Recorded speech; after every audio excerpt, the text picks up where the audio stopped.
जे जे आपणासी ठावे ते ते इतरांसी सांगावे, शहाणे करून सोडावे सकळ जन.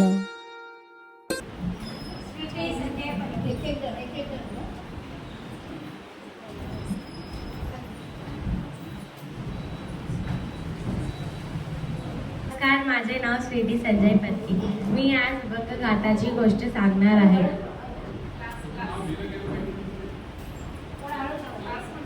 नमस्कार, माझे नाव स्वीटी संजय पत्की. मी 6वी मध्ये वाचत आहे. मी आज अभंग गाताची गोष्ट सांगणार आहे. देहू गावात तुकाराम महाराज राहत होते. ते साधे शेतकरी होते. त्यांचं कुटुंब होतं. विठ्ठलाची अखंड नामगरज अशी त्यांची ओळख होती. दुष्काळ संकटे अशा अनेक अडचणी त्यांच्या आयुष्यात आल्या, पण त्यांच्या ओठांवरचे विठ्ठल विठ्ठल कधी थांबले नाही. त्यांनी विठ्ठलावर अभंग लिहिले आणि त्याच्यातून कीर्तन करत होते. हळूहळू त्यांच्या कीर्तनाला गर्दी वाढली, पण काही लोकांना हे मान्य नव्हते. लोक म्हणू लागले, शास्त्र शिकलेला माणूस संत कसा. एका दिवशी ते लोकांनी तुकाराम महाराजांच्या हातामधून अभंग गाथाची पोथी हिसकाटून इंद्रायणी नदीमध्ये फेकून दिली आणि म्हणाले, आता बघू कसं करतोस कीर्तन. ही घटना ऐकून तुकाराम महाराजांच्या डोळ्यातून अश्रू आले. त्यांनी म्हणाले, देवा रे देवा, मी तर तुझेच नामगरज करत होतो. तुझ्याच नावावर कीर्तन लिहिलो ना, मग माझ्याशी काय चूक झाली. एका दिवशी तुकाराम महाराज नदीकाठी जाऊन बसले आणि नदीवरून अभंग गाथाची पोथी वरी आली. तिचं एकही पान भिजलेलं नव्हतं. ती जशीच्या तशी वर आलती. लोकांना माहिती झालं की तुकाराम महाराजांची विठ्ठलावर किती भक्ती आहे. त्याचं तात्पर्य, भक्त तोच जो देवावर श्रद्धा ठेवणारा आणि लोकांवर नम्रता. थँक्यू.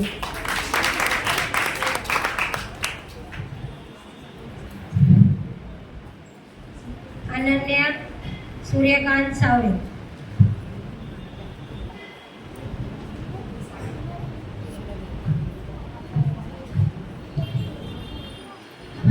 नमस्कार, माझं नाव अनन्या सूर्यकांत सावळे. मी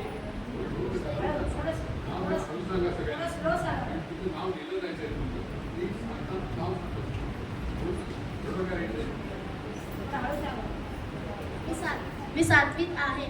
मी अशीच आमची आई गोष्टी सांगणार आहे. महाराष्ट्राच्या भूमीत जन्मले छत्रपती शिवाजी महाराज लहानपणापासून धैर्यवान अजून स्वाभिमानी होते. त्यांची आई जिजाऊंनी त्यांना रामायण महाभारतातील कथा सांगून अन्यायाविरुद्ध उभे राहायची प्रेरणा दिली होती. राजे तो जो प्रजाची रक्षा करतो. एकदा त्यांच्या सैनिकांनी शत्रूंचा किल्ला जिंकला. त्या मोहिमेत काही सरदाराची सून पकडून दरबारात आणली. शिवाजी महाराज आनंदाचा साजरा करत होते. शिवाजी महाराज गंभीर नजरेने विचारले, हे स्त्री इथं का आली. सैनिकांनी उत्तर दिलं, महाराज विजयाची निशाणी म्हणून.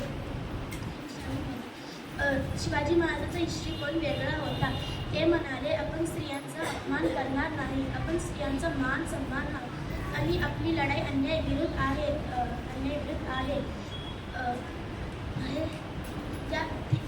शिवाजी महाराज त्या स्त्रीला म्हणाले, तुम्ही आमच्या आई समान आहोत. तुम्हाला याचा कोणी पण त्रास देणार नाही.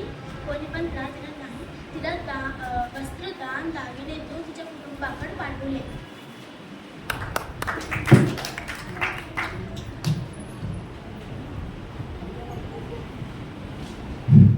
पहेल पांडे.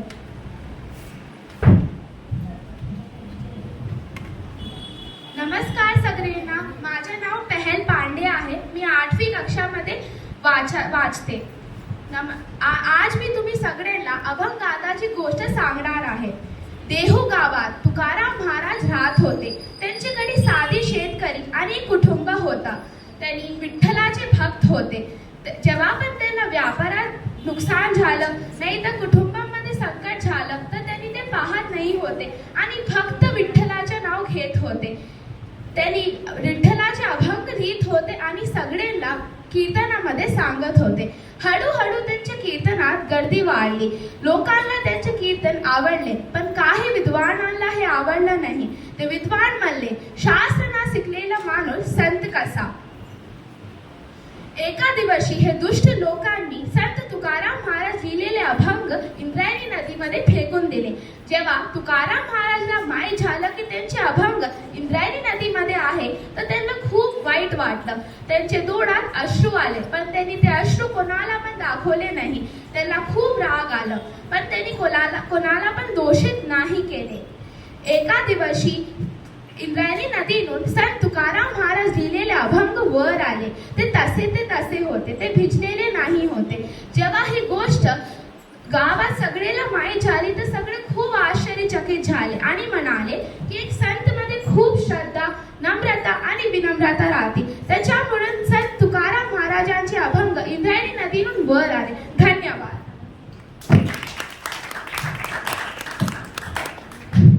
विवेकवर्धिनीमध्ये पांडे मास्तर होते सर, बहुतेक माहिती असेल.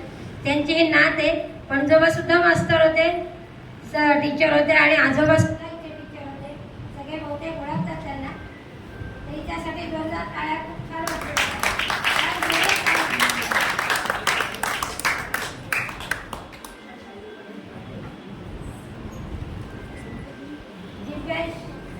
दिव्याय संदीप टिकाळ.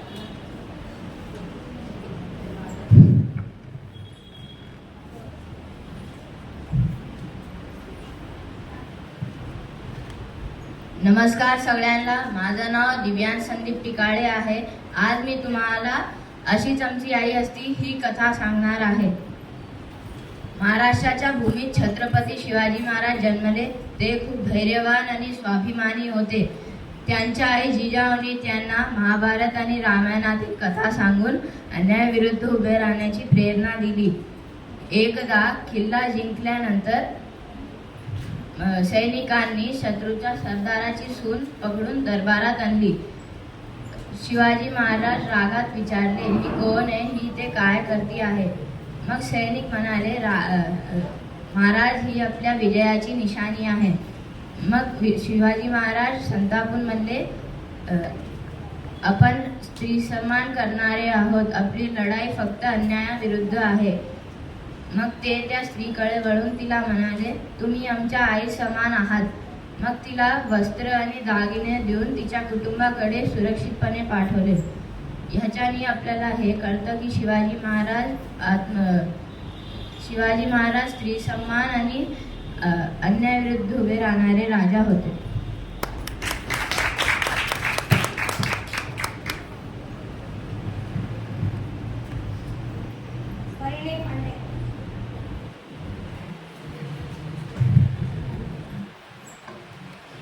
नमस्कार सगळ्यांना. माझे नाव परिणी आनंद पांडे आहे. मी 7वी कक्षामध्ये वाचते. मी अभंग गाताची गोष्टी सांगणार आहे. अभंग गाता. देहू गावात तुकाराम महाराज राहत होते. त्यांच्याकडे साधा शेतकरी आणि कुटुंब होतं. त्यांनी विठ्ठलाचे भक्त होते. जेव्हा पण त्यांना नुकसान झालं नाही तर कुटुंबामध्ये संकट आलं, त्यांनी कायच करत नाही होते. त्यांनी फक्त विठ्ठलाचे नाव घेत होते. त्यांनी विठ्ठलाचे अभंग लिहित होते आणि लोकांना प्रेम म्हणून सांगत होते. हळूहळू त्यांच्या कीर्तनाला गर्दी वाढू लागली. लोकांना त्यांचे कीर्तन आवडलं, पण काही विद्वांना हे आवडलं नाही. ते म्हणले, शास्त्र न शिकलेला माणूस संत कसा. थोडे दिवसच्या नंतर ते दुष्ट लोकांनी संत तुकाराम महाराजची अभंगाची पोथी हिसकावून घेतली आणि इंद्रायणी नदीमध्ये फेकून दिले आणि म्हणाले, आता पाहू कसं करतोस कीर्तन. हे म्हणून ते निघून गेले. जेव्हा तुकाराम महाराजला हे माहीत झालं की कोणीतरी त्यांच्या अभंगाची पोथी इंद्रायणी नदीमध्ये फेकून दिले, त्यांना खूप राग आला. त्यांच्या डोळ्यात अश्रू आले, पण त्यांनी त्यांचे राग कोणालाही दाखवले नाही. त्यांनी शांतपणे इंद्रायणी नदीकाठी जाऊन बसले आणि विठ्ठलाला म्हणाले, हे विठ्ठला, हे तुझे शब्द होते. ह्याच्यामध्ये माझा काय अभिमान नव्हतं, तर तू माझ्यासोबत असं कसं करू शकतो. त्यांनी उपवास केले. थोडे दिवसच्या नंतर गावात आश्चर्यकारक घटना घडली. इंद्रायणी नदीमध्ये फेकलेली अभंगाची पोथी तरंगत वर आली. ते कोरडी होती, ते जसे की तसे होते.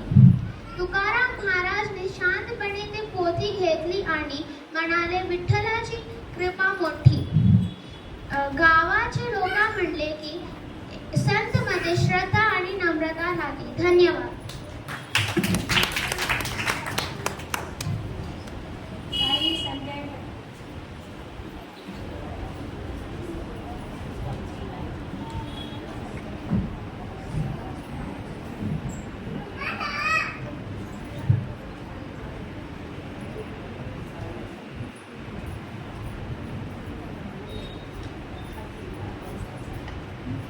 माझे नाव साई संजय पत्की.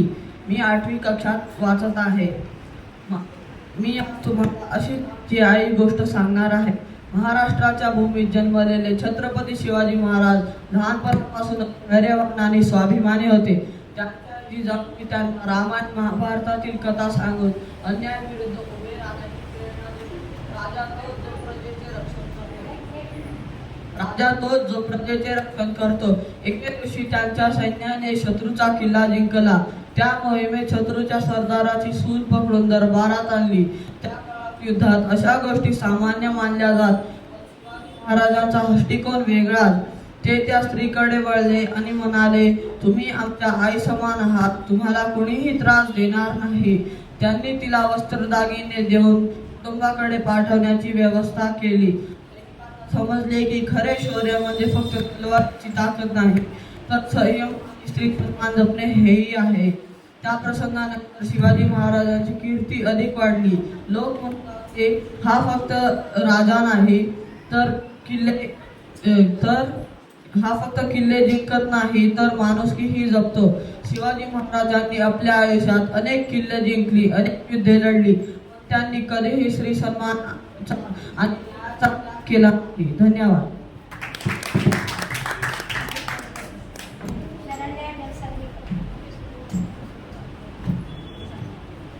सर्वांना नमस्कार. माझं नाव आहे शरण्या देवी कुमार जलसंधीकर.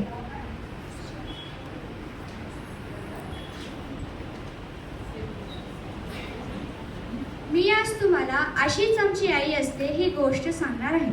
महाराष्ट्राच्या भूमीत जन्मलेले छत्रपती शिवाजी महाराज लहानपणापासूनच खूप धैर्यवान आणि स्वाभिमानी होते. त्यांची आई जिजाऊनी त्यांना रामायण आणि महाभारतातली कथा सांगून त्यांना अन्यायाविरुद्ध उभे राहण्याची प्रेरणा दिली होती. राजा तोच जो प्रजेचे रक्षण करतो. एकदा त्यांनी शत्रूचा किल्ला जिंकला. सरदाराची सून त्यांना दरबारात पकडून आणली. राजा म्हणाले, ही कोण आहे, ही तर का आली? सैनिक म्हणाले, ही आपल्या विजयाची निशाणी आहे. सरदार, ही आपल्या विजयाची निशाणी आहे. राजा म्हणाले त्या स्त्रीला, घाबरू नकोस, तू आमच्या आई समान आहेस. त्या स्त्रीला वस्त्र, दागिने, कपडे देऊन सुरक्षितपणे घरी पाठवले. प्रजेला हे कळालं की आपला राजा खूप चांगला आणि स्त्रियांचा मान ठेवणारा आहे.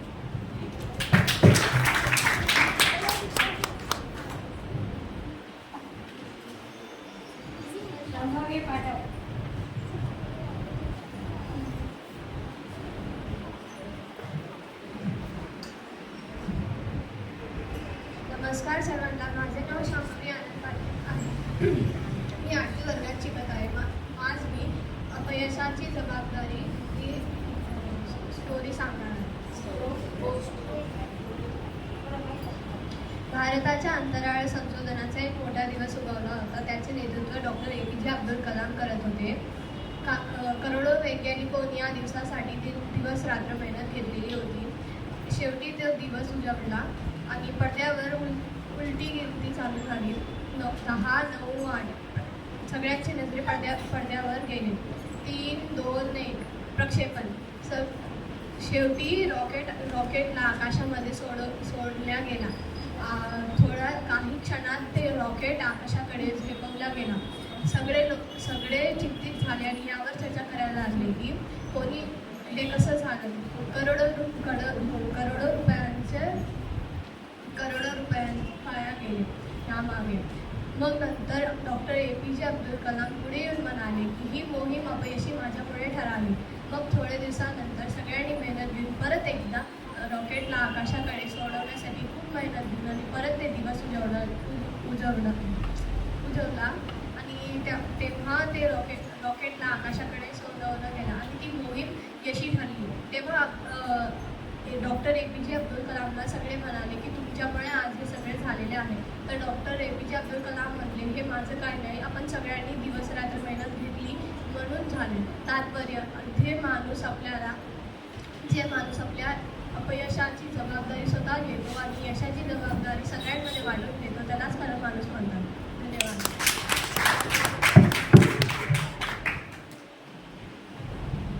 अनन्या विकास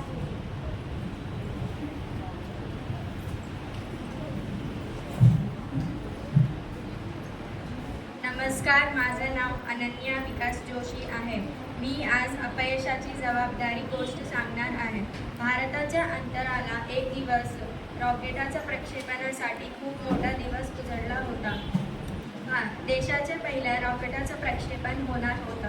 याचे महत्त्वाचे नेतृत्व डॉक्टर APJ अब्दुल कलाम होते. शेकडो वैज्ञानिकांनी रात्रंदिवस खूप मेहनत केली होती. असंख्य चाचण्या, गणित मोजमापे हे सगळ्या महत्त्वासाठी केले होते. एक दिवस रॉकेटाचा प्रक्षेपणाचा दिवस उजळला. सगळेजण शांतत होते. मोठ्या पडद्यावर उलटी मोजणी सुरू झाली होती. 10, 9, 8, 7, 6, 5, 3, 2, 1 झाल्यावर रॉकेट आकाशाकडे उडालं. सगळ्यांच्या चेहऱ्यावर आनंद होता, पण थोड्या वेळानंतर रॉकेट खाली पडालं.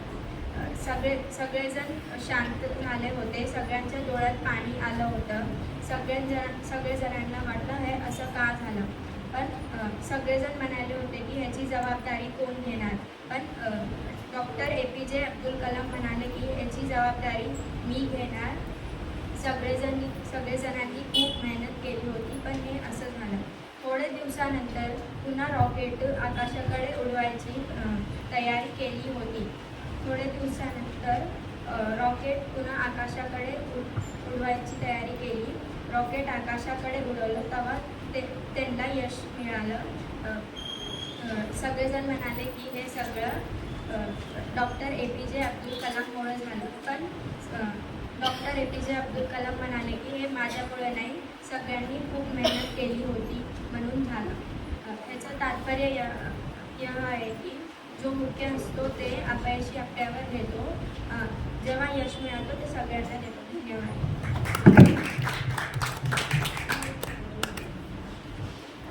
अंजली सूर्यकांत सावंत.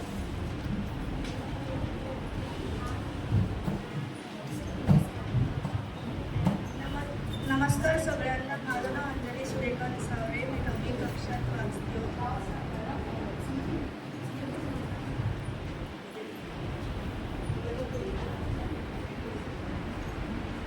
मी आज अभंग गाथावर गोष्ट सांगणार आहे. देहू गावात तुकाराम महाराज राहत.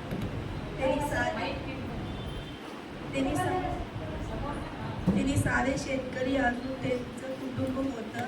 त्यांनी विठ्ठलाचं नामकरण करणारे भक्त होते. अजून त्यांची ओळख होती. त्यांच्या आयुष्यात संकट आले, पण त्यांनी कधीच कुणावर रागवले नाही. त्यांच्या ओठांवरती विठ्ठल विठ्ठल कधी थांबले नाही. त्यांच्या ओठांवरती कधी पण विठ्ठल थांबले नाही. त्यांनी अभंग लिहिले. अभंगातून कीर्तन करत होते. अभंगातून कीर्तन करत होते.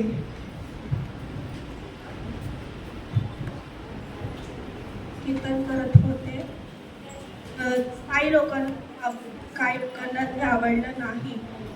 दुष्काळ लोकांनी ते अभंग खेळली, अजून इंद्रायणी नदीत टाकून दिली. तुकाराम महाराजांना खूप वाईट वाटलं. त्यांच्या डोळ्यातून अश्रू आले. तुकाराम महाराज इंद्रायणी नदीच्या घाटावर जाऊन अजून म्हणत होते की मी काहीच केलो. मी विठ्ठलाचंच नाव घेत होतो. माझ्या संग कशाला असं. तर तुकाराम महाराज खूप वाईट वाटतं त्यांना. त्यांनी एकादशी केले. त्याच्यानंतर एक दिवशी इंद्रायणी नदीतून अभंग वर आली. त्याचं एकच पान भिजलेलं नव्हतं, कोरडं होतं. त्यांनी ते घेतली. काही लोकांना वाटलं आता ही आम्हाला भांडल, राग करल, पण त्यांनी कुणालाच काही म्हणले नाही. त्यांनी त्यांच्या घरी गेले, अभंग लिहिली, कीर्तन केली. त्याच्यातून दुष्ट लोकांना पण माहीत झालं की हे देवावर श्रद्धा ठेवणारे भक्त आहेत. धन्यवाद.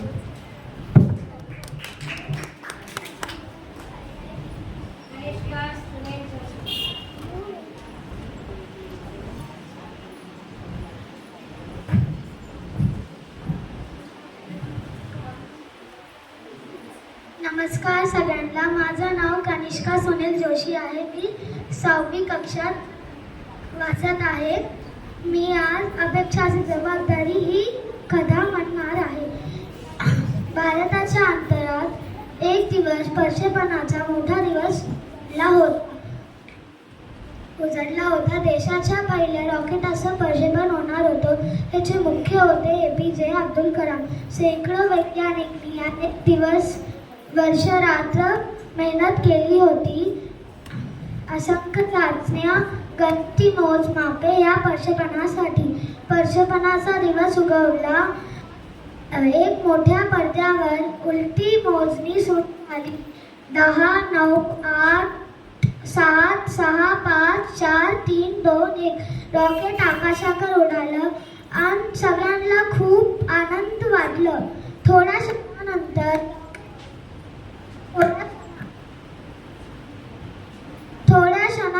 रॉकेट खाली पडलं आणि ते अपयश झालं. सगळे म्हणाले याची जबाबदारी कोण घेईन, पण APJ अब्दुल कलाम पुढे येऊन म्हणाले ह्याची जबाबदारी थोड्या दिवसानंतर अजून एकदा रॉकेट बनवलं गेलं आणि आकाशाकडे उडवलं. ते यशस्वी झालं. सगळे म्हणाले हे APJ अब्दुल कलाममुळे झालं, पण APJ अब्दुल कलाम म्हणाले ह्याच्यात शेकडो वैज्ञानिकांनी खूप मेहनत केली, त्याच्यामुळं हे यशस्वी झालं. ह्याचं तात्पर्य आहे की जे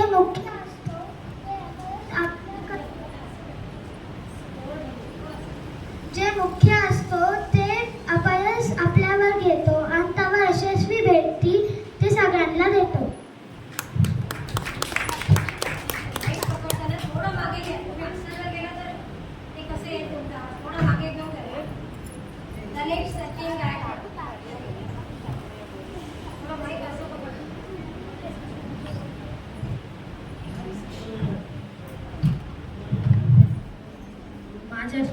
माझं नाव तनिष सचिन गायकवाड. मी आज अपयशाची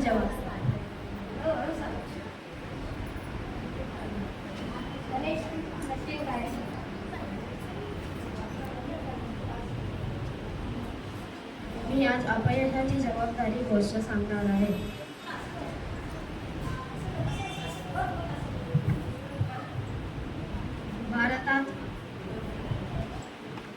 भारताच्या अंतराळ संशोधनाच्या सुरुवातीच्या काळात एक दिवस उगवला होता. रॉकेटचे प्रक्षेपण होणार होते. याचे मुख्य होते डॉक्टर APJ अब्दुल कलाम. या दिवसासाठी फार वैज्ञानिकांनी दिवस रात्र मेहनत केली होती, मोजमाप केले होते. प्रक्षेपणाचा दिवस उजाडला. मोठ्या पडद्यावर उलटी मोजणी सुरू झाली. 3, 2, 1 प्रक्षेपण. रॉकेट वर गेलं आणि अपयश ठरवलं. पत्रकार आणि जनता खूप रागात होती, म्हणत होती याचे जबाबदार कोण आहे. अब्दुल कलाम समोर आले आणि म्हणाले याचा जबाबदार मी आहे, हे सगळं माझ्यामुळे झालं. थोड्या दिवसानंतर अजून एक रॉकेटचे प्रक्षेपण होते. मोठ्या पडद्यावर उलटी मोजणी सुरू झाली. 3, 2, 1 प्रक्षेपण. रॉकेट यशस्वी ठरवलं आणि पत्रकार जनता खुश होती. याचा जबाबदार अब्दुल कलाम म्हणत होती. अब्दुल कलाम पुढे आले आणि म्हणाले याचा जबाबदार फक्त मी नाही, पण सगळे वैज्ञानिक आहेत. तात्पर्य याच्यामुळे आपल्याला हे कळालं की अपयश आलं तर मुख्याला घ्यावं लागतं, यश आलं तर सगळ्यांना घ्यावं लागतं. धन्यवाद.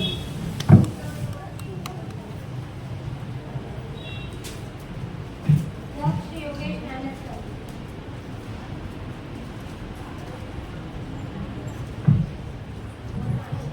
नमस्कार, माझं नाव दक्ष योगेश नारजकर आहे. मी आज अभंग जाताची गोष्ट म्हणणार आहे.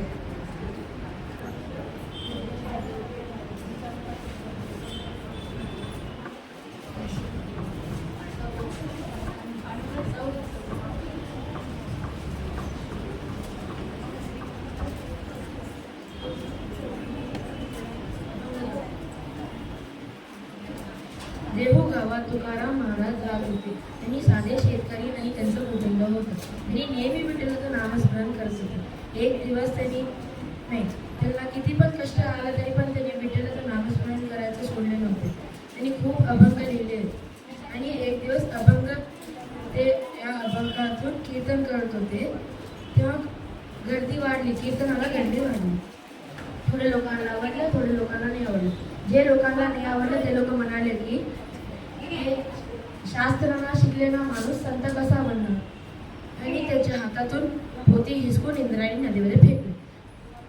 तुकाराम महाराजला वाईट वाटले आणि त्यांनी इंद्रायणी नदीच्या काठेवरती बसून म्हणले की विठ्ठलाला म्हणले की मी असं काय केलं, माझ्यासोबत असं कसं काय झालं, मी तुमचंच नामस्मरण करत होते म्हणून म्हणले, तुमचंच नामस्मरण करत होतो म्हणून म्हणले आणि उपवास करत बसले. थोड्या दिवसानंतर ते अभंग इंद्रायणी नदीवरून त्याचे पानं पोपटे होते आणि ते भिजलेलं पण नव्हतं. लोकांना वाटलं की आता तुकाराम महाराज त्यांना रागवणार, पण त्यांनी नाही रागवले. परत अभंग घेऊन कीर्तनाला बसले.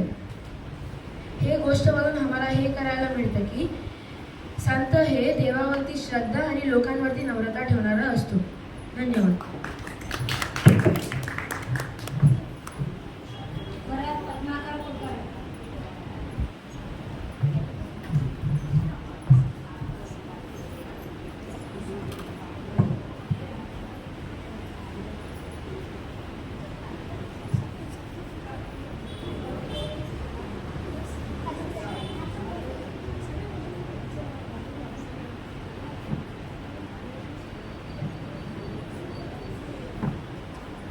माझं नाव वरद पद्माकर कुलकर्णी आहे. मी 6वीत वाचत आहे.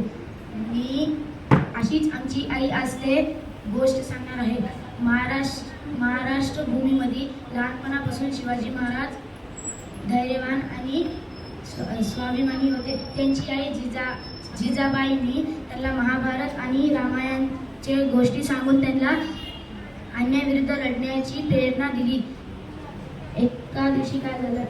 एक दिवशी त्यांनी पुष्कळ किल्ले जिंकले होते, पण हे किल्ला जिंकल्यावर त्यांच्या सैनिकांनी एका ज्यांचा किल्ला होता त्यांच्या सरदाराच्या सुनबाईला दरबारामध्ये आणलं. शिवाजी महाराज म्हणाले हे स्त्री हे कोण आहे? तर सैनिक म्हणले की हे आपल्या जिंकण्याची निशाणी आहे.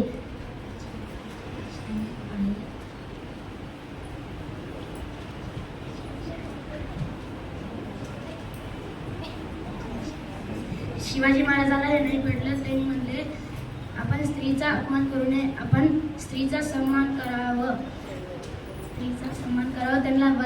त्यांनी म्हणले की तुम्ही माझ्या आईसारखे आहात.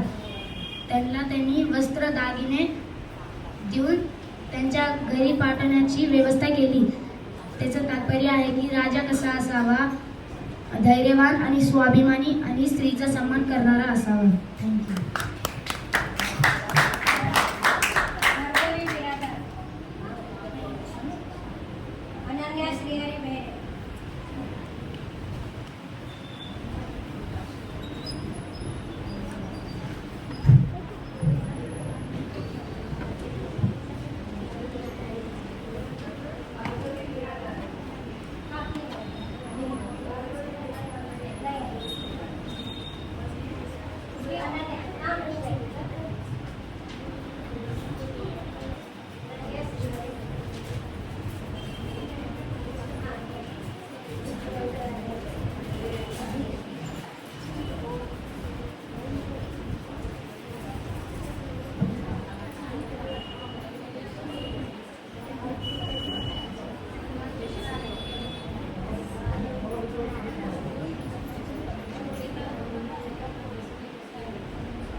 नमस्कार, माझं नाव अनन्या श्रीहरी बेहरे आहे.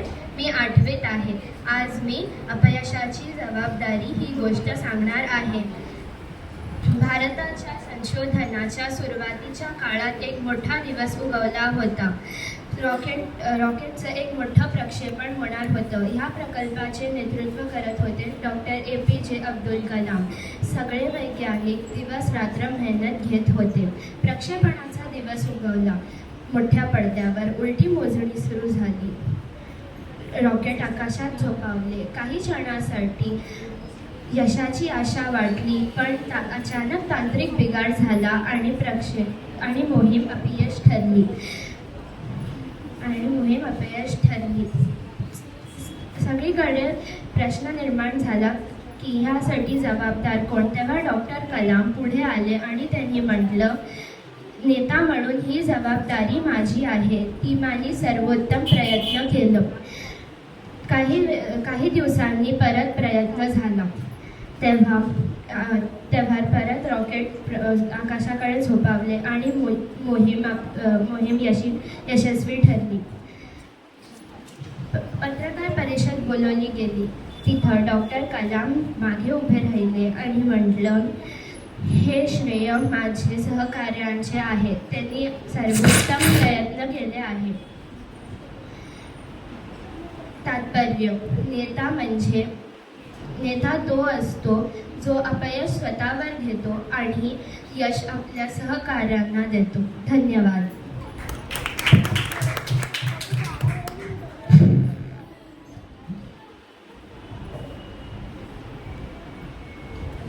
हॅलो. नमस्कार.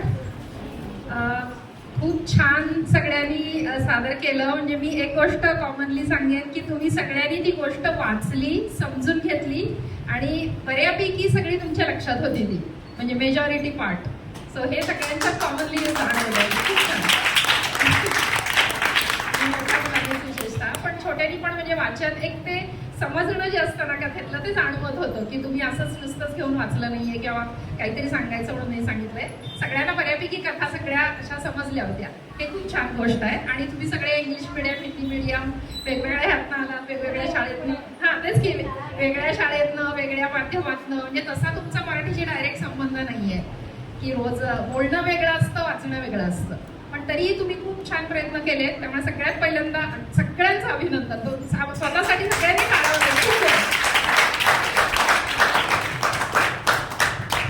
तर आता आपण ही जी स्पर्धा घेतली, पहिल्यांदाच घेतली इथं. आम्हालाही काही फार कल्पना नव्हती, पण सीमा मॅडम, मेळे मॅडम, आपले देगलूरकर सर या सगळ्यांना ओळखतो, तर त्यांच्या थ्रू आम्ही ह्या सगळा प्रयत्न केला पहिल्यांदाच.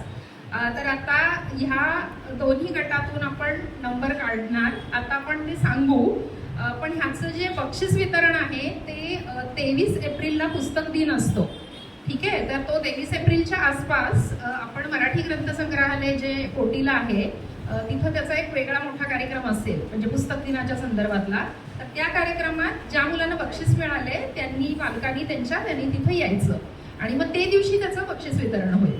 ठीक आहे. म्हणजे आजच्या कार्यक्रमाच्या दोन्ही गटातली आणि VDP मध्ये पण आपण घेतोय आता पुढच्या एक आठवड्याभरानंतर 8 तारखेला. तर तिथेही असेच 2 गट आहेत. तिथेही जी मुलांना बक्षीस मिळेल. तर या सगळ्या मुलांनी 23 एप्रिलच्या दरम्यान जो कार्यक्रम फायनल होईल त्यावेळेला तिथं यायचं. ठीक आहे. तर आता तुम्ही तुमच्याकडून पण आम्हाला सांगा, तुम्हाला काय पाहिजे, तुम्हाला काय आवडतं, आपण वाचन या गोष्टीला कसं पुढे नेऊ शकतो. आपण ग्रुपमध्ये करू शकतो. स्टोरी टेलिंग आता आपण केलं तसं अजून खूप काही करू शकतो. तुम्हाला आवड असेल तर आम्ही तुम्हाला पुस्तकं देऊन त्याच्याबद्दल बोलू. तर आपण ते नंतर बोलू सगळ्यांनी. तर ज्यांना इंटरेस्ट आहे त्यांनी स्वतःहून प्रश्न विचारा आम्हाला येऊ. ठीक आहे.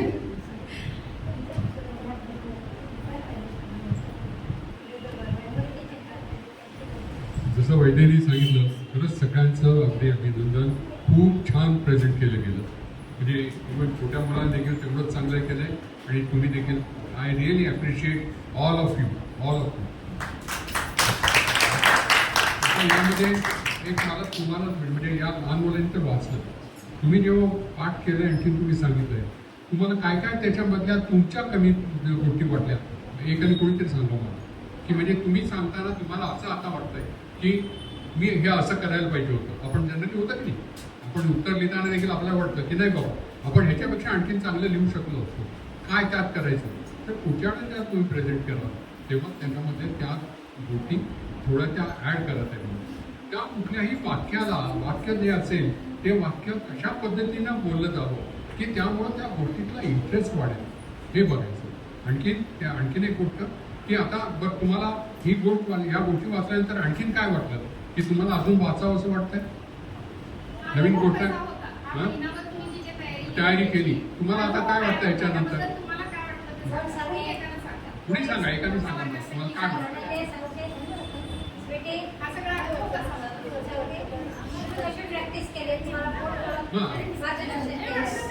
म्हणजे पुस्तकं वाचा वाटतात का नाही वाटतात?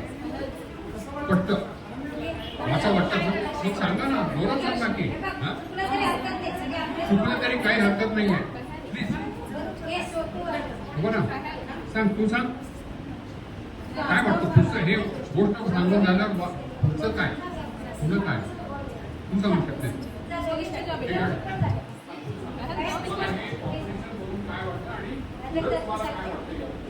मला एक शिवाजी महाराजांबद्दल काही माहिती नव्हतं आणि मला स्टेज फिअर तर बिलकुलच नव्हतं. जे मी आज थांबून सांगितले मला स्वतःला खूप ग्रेट फील झालं.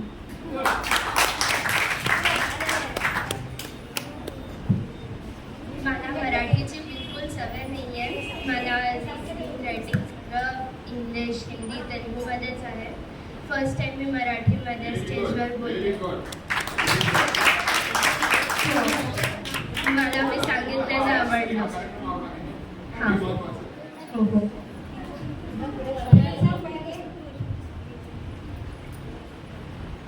मराठीमध्ये इम्प्रूव्हमेंट झालं माझ्या.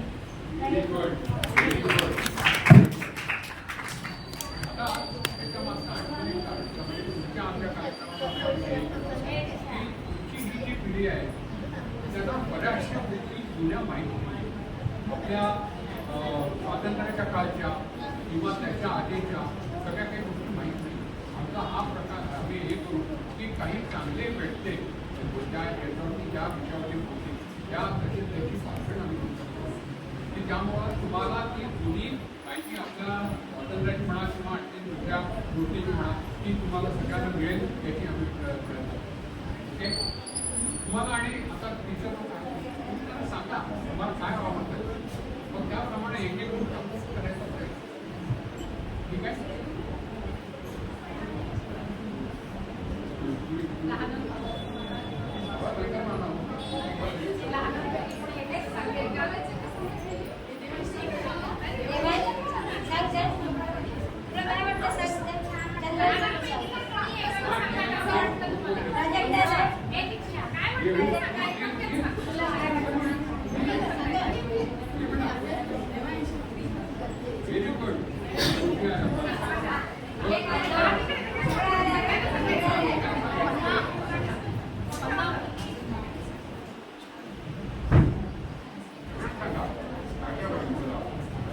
मला खूप चांगलं वाटलं. टीचर रोज प्रॅक्टिस घेत होते. टीचर लोकांचे आपण आभार मानले पाहिजे. मला मराठी वाचायला येत होतं. सीमा टीचर मला वाचवायला असं इम्प्रूव्हमेंट केले. मला मराठी आले, वाचायला आले. मराठी वाचायला येत नव्हतं, आता आलं.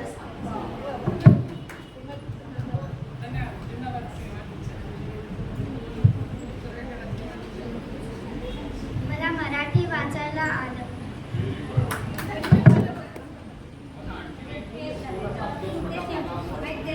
पहिला मी की कुठली गोष्ट सांगताना आपण थोडी सावधान सांगत जायचं. कारण काय आता तुमच्या शाळेमध्ये टीचर लोक एक वाक्य झाली की लगेच गोष्ट घेतली तुम्हाला ते वाक्य समजलं तर त्यानंतर तुम्ही जेव्हा गोष्ट सांगताय समोरच्या वाटतं ऐकत असेल असं नाही. तर ती सांगताना आपण आहे सावकाश जायला पाहिजे. तुम्ही पाठ केलं म्हणून दाखवलं व्हेरी गुड, पण ती पॉझेस घ्यायचे. आता मी इथं म्हणालो पॉज घ्यायची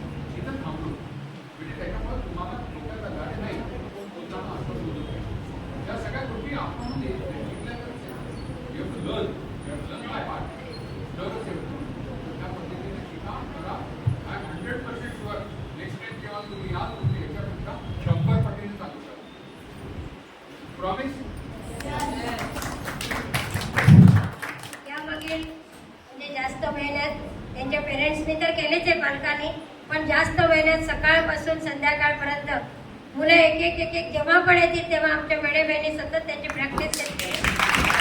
त्याच्यामुळे मुलांनी माझं नाव आता सांगितलं, पण मी जास्त काही मेहनत घेतली नाही, अगदी लाईट थोडंसं घेतलं कारण पेरेंट्सने घरी शिकवलं.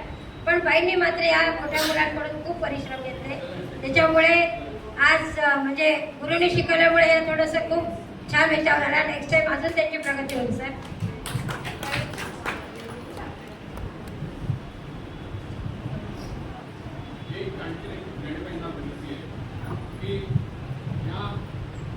किती मुलं आहेत आपली सगळी मिळून? नाही ही नव्हे, सगळी एकंदरीत हा शाळेतली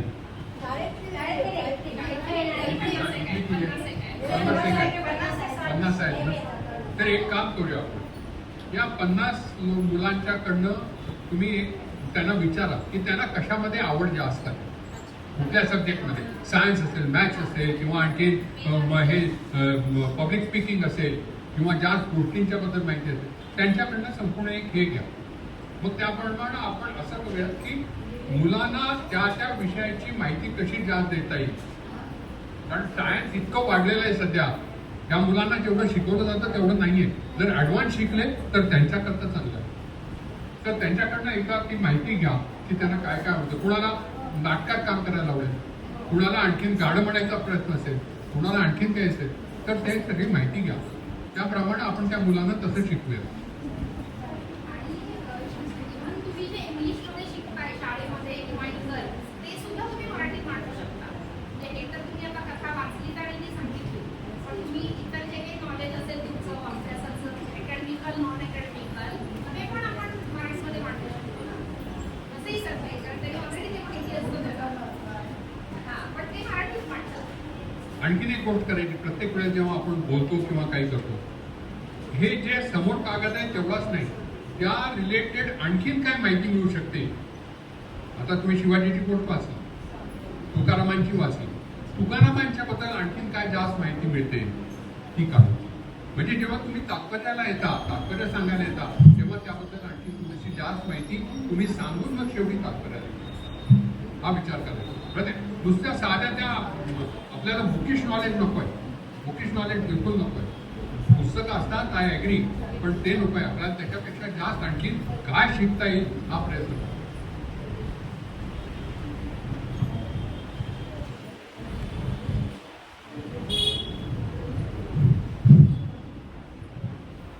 नमस्कार. मागच्या 1-1.5 तासापासून आपण मंत्रमुग्ध होऊन या कार्यक्रमाचा आस्वाद घेत आहोत.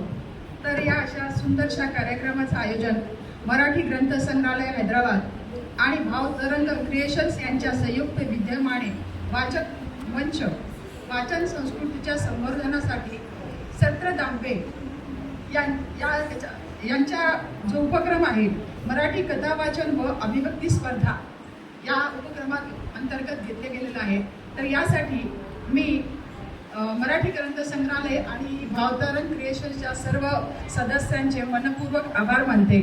तसंच आमच्या या छोट्या बालगोपालांनी जे आपल्यासमोर सादरीकरण केलं, तर त्याच्या मागची मेहनत मेणेबाई, सीमा टीचर आणि त्यांचे पालक यांचीच आहे. तर या सर्वांचे मी मनपूर्वक आभारी आहे. तसंच आपण सर्वांनी आपला रविवार असूनही इथं आलात आणि आपली जी आपला जो अमूल्य वेळ तुम्ही आमच्यासाठी दिलात, आपल्या संस्थेसाठी दिलात, त्यासाठी आपल्या सर्वांचे आभारी आहे. तसंच जे कोणी ज्यांचा हातभार लागलेला आहे आजच्या या कार्यक्रमाला, त्या सर्वांचे मी मनपूर्वक आभार व्यक्त करते. धन्यवाद.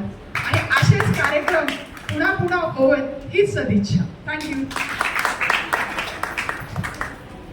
तुम्हाला सांगतील आता, त्याच्यानंतर मग काहीतरी हे घेऊन घरी जायचं. देतील तुम्हाला टीचर आणि सगळ्या टीचर. हा, तुम्ही भाग घेतला की नाही या कार्यक्रमात आजच्या, त्याच्यामुळे छोटे बक्षीस आहे तुम्हाला. आता जाता जाता मिळेल ते घरी जाताना तिकडून स्मिता टीचर आणि सुवर्णा टीचर देतील बरं का. असंच भाग घेत राहिलं की अजून मोठं बक्षीस मिळेल. आज छोटे, उद्या मोठं मिळेल, हो की नाही.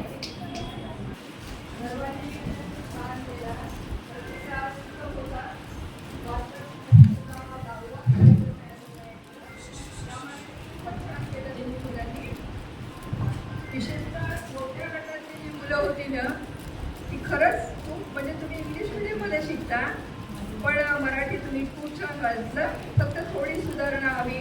पूर्णविराम अर्धविराम जसं इंग्लिशमध्ये असतं की नाही कॉमर्स वगैरे तसं बघून वाचायला हवं.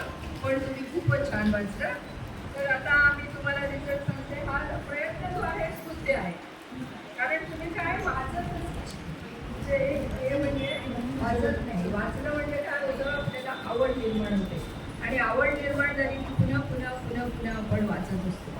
त्यामुळं काय होतं ही सुरुवात आहे. अजून तुम्ही लहान आहात आणि जेव्हा तुम्ही वाचता ना तेव्हा तुमची बुद्धी तुमच्या त्या ह्याच्याबरोबर वाचताना सुद्धा आपली इंद्रिय किती सगळी ती वाचताना आपलं डोकं बुद्धीशी बरोबर ते संलग्न होतं आणि आपण कायम आम्ही जेव्हा लहान होतो तेव्हा गोष्टी वाचल्या त्या वाचून अजून आम्हाला का लक्षात आहे कारण आम्ही त्या मोठ्यांना वाचायचो खूप वाचायचो त्यामुळे आम्हाला ती सराव झाली. तसा सराव तुम्ही करावा म्हणून हा वाचक मंचाचा हा प्रयत्न आहे.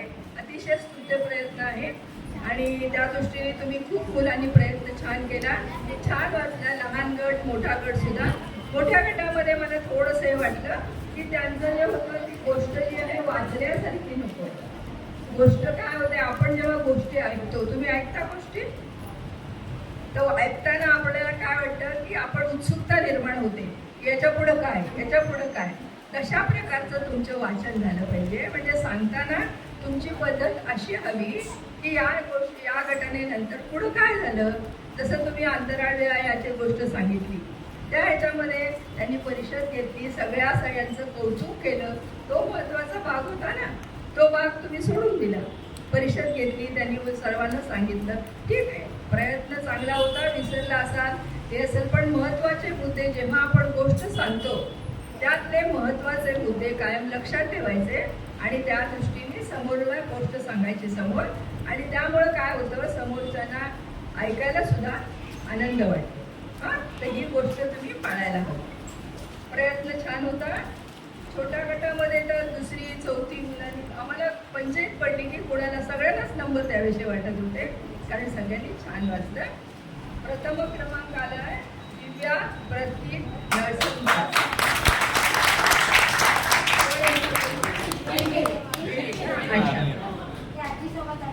हा अच्छा आणि द्वितीय क्रमांक विभागून आलेला आहे मानसी कालिदास सराफ आणि संयुक्ता टिकाळे. आणि काय होतं या वयामध्ये तुम्ही सराव केला ना इथं उभं राहून बोलायचा सांगायचा की हळूहळू ती आपल्या शरीराला आपल्या अवयवांना सवय निर्माण होते आणि आपण धीट होतो समाधीतपणा येतो म्हणून हा प्रयत्न. आणि तिसरा क्रमांक आहे अनन्या पवन एक मामलेकर. पहिल्या 2 विभागून झाले आणि दुसरा आणि अनन्या सगळ्या तिन्हीसाठी जोरदार टाळ्या वाजवा. आणि मला असं वाटते की पुढच्या वेळेस जास्त मुलांनी भाग घ्यावा. उत्सुकता निर्माण झाली की नाही आम्ही आणि यांनी गोष्ट जी निवडल्या होत्या त्या अतिशय सुंदर होत्या गोष्टी. त्यामध्ये पौराणिक कथा होती त्याच्यानंतर वैमान्याची गोष्ट होती त्याच्यानंतर तुमचा प्रामाणिकपणा प्रयत्न ह्या सगळ्या गुणांचा आविर्भाव त्या गोष्टीमध्ये होता. त्यामुळे गोष्टी अतिशय सुंदर होत्या. मोठ्या गटामध्ये प्रथम क्रमांक साई संजय पत्की. या मुलाचं मला खरंच कौतुक वाटलं. त्यांनी नीटपणे सांगितलं ना मला खरंच छान वाटलं. म्हणजे आणि सांगताना सुद्धा त्याचा एक कॉन्फिडन्स होता. आपण वाचतो सांगतो त्याच्यामध्ये आत्मविश्वास होता की मी जे सांगतोय ते बरोबर सांगतोय योग्य सांगतोय. आणि आम्हाला दोघांनाही त्याची गोष्ट खूप आवडली. जोरदार टाळ्या. क्रमांक अनन्या विकास जोशी.